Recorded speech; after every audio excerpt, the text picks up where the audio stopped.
جو آپ نے خوشخبری کہا، ابھی خوشخبری تو ابھی تک کوئی پراپر خوشخبری بہت سارے دنوں سے ہم نے نہیں سنی ہے ٹو بی آنیسٹ. پہلے آتی رہتی تھی خوشخبریاں، مگر جب سے خان صاحب گرفتار ہوئے ایک التوا کا شکار ہیں تمام ہیئرنگز، جس پر خاصے ہم فرسٹریٹڈ ہیں کہ یہ اتنا ڈیلے کیوں ہو رہا ہے. آج جیسے کہ آپ کو معلوم ہے کہ سائفر ہیئرنگ کی پوسٹ اریسٹ بیل فکسڈ تھی چیف جسٹس عامر فاروق صاحب کے پاس، مگر اس میں درخواست دے دی اچانک 2 دن پہلے سرکار نے اور سرکار کے پروسیکیوٹرز نے کہ یہ ٹرائل اور یہ بیل ہیئرنگ عوام کو، پبلک کو، تمام وکلاء کو باہر نکال کر یہ سیکرٹ پروسیڈنگز ہونی چاہیے اور یہ ان کیمرہ پروسیڈنگز ہونی چاہیے جس کی کوئی نظیر نہیں ملتی، اور جس پر دونوں سائیڈوں سے دلائل سنے گئے. تقریباً 1-1.25 گھنٹہ آج آرگیومنٹس ہوئے، سرکار نے اپنے سبمیشنز کیے. ہمارے آج مین سبمیشنز یہ تھے جس کو عدالت نے آج 2-3 دفعہ اس آرگیومنٹ کو اپریشیٹ بھی کیا کہ آپ کا ایک طرف تو یہ کیس ہے کہ عمران خان نے سائفر عوام میں ڈسکلوز کر کے آفیشیل سیکرٹس ایکٹ کی وائلیشن کی ہے.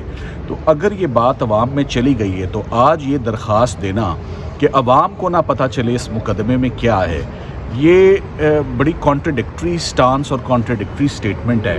اور ہم نے آج یہی کہا کہ ہماری ضمانت کی بنیاد ہی آپ کی یہ درخواست ہے جو آپ نے فائل کی ہے کہ کسی کو پتہ نہیں چلنا چاہیے کہ آفیشیل سیکرٹس ایکٹ کیا ہے اور اس میں الزامات کیا ہیں، کیونکہ ان کا اپنا موقف اور اپنا کیس ہے کہ خان صاحب نے یہ ساری بات پاکستان کی عوام کو بتا دی ہے. اس پر فیصلہ محفوظ ہے جو کہ 1-2 دن میں ایکسپیکٹڈ ہے. سائفر کا جو کہ یہ آیا ان کیمرہ پروسیڈنگز ہوں گی یا یہ اوپن پروسیڈنگز ہوں گی، اس کو یقیناً اوپن پروسیڈنگز ہونا چاہیے کیونکہ ٹرانسپیرنسی آتی ہے. فری جو فیئر ٹرائل کا کانسیپٹ 10A میں انٹروڈیوس ہوا ہے وہ بھی یہی کہتا ہے آج دن تک کوئی ایسی نظیر نہیں ملی. ہم نے 4 ایسے فیصلے آگے رکھے کہ آفیشیل سیکرٹس ایکٹ کی بھی جتنے آج دن تک کیسز ہوئے ہیں وہ کیسز سب کے سب اوپن کورٹ میں اوپن ٹرائلز ہوئے ہیں، نہ کہ سیکرٹ پروسیڈنگز ہوئی ہیں اور ان کیمرہ پروسیڈنگز ہوئی ہیں.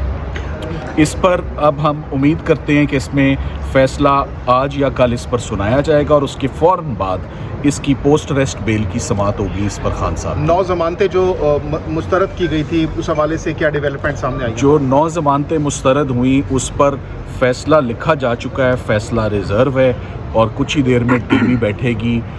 چیف جسٹس صاحب بھی اس کی سربراہی کریں گے، ساتھ میں ان کے جسٹس طارق جہانگیری صاحب ہیں اور اس میں آج فیصلہ متوقع. اور ہم بہت امید کرتے ہیں کہ خان صاحب کی پری اریسٹ بیل سب کی سب بحال ہوں گی اور وہ دوبارہ میرٹس پر ڈیسائیڈ ہوں گی.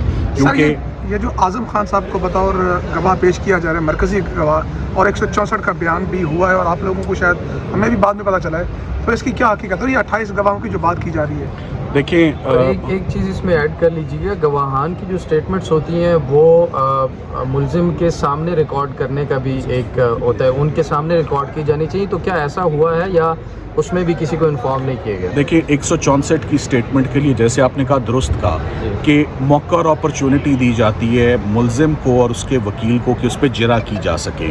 تو 164 کی سٹیٹمنٹ بالکل خاموشی سے ہوئی ہے، کب ہوئی ہے نہیں معلوم، نہ ہمیں دکھائی گئی ہے، نہ ہمیں بتائی گئی ہے، نہ ہمیں سنائی گئی ہے. تو کسی ایسے شخص کا بیان جو کہ ہمراہی ملزم ہو، اس کو قانون کی نظر میں اس کی کوئی وقت اور کوئی ایویڈنشری ویلیو نہیں ہوتی. اس کو ہم سٹیٹمنٹ آف کو ایکیوزڈ بولتے ہیں اور اس کا قرآن پاک میں بھی اور پاکستان کی کرمنل جورسپروڈنس میں بھی یہی کہا گیا ہے، most untrustworthy, most unreliable and most undependable witness and dangerous witness, اس کو خطرناک اس کو گواہ کہا جاتا ہے، وہ ایک ہمراہی ملزم کا بیان ہوتا ہے اور پولیس کے آگے کوئی بھی انکشاف کیا ہو اس کی کوئی ویلیو نہیں ہوتی. اور آپ کو معلوم ہے FIR درج ہے اعظم خان صاحب کے نیفیو کی طرف سے کہ وہ لاپتہ ہیں اور پھر چیف جسٹس صاحب عامر فاروق صاحب کے پاس ہیبیس کارپس فائل ہوتی ہے اور وہ پھر آ جاتے ہیں گھر. سو اس میں pressure, coercion, blackmailing, threat rule out نہیں کیا جا سکتا. اعظم خان صاحب کی سٹیٹمنٹ کوئی پرابلمیٹک نہیں ہے. یہ اس کا سہارا تب لیا جاتا ہے ہمراہی ملزموں کے بیان کا جب کیس کے اپنے پلے کچھ نہ ہو. سر ہمایوں دلاور اور اس حسنات صاحب میں کوئی فرق نظر آ رہا ہے کیس دیکھیں کی پروسیڈنگ میں؟ میں اس پر کامنٹ نہیں کروں گا. میں امید کرتا ہوں کہ حسنات صاحب جو ہیں وہ انصاف کریں، وہ قانون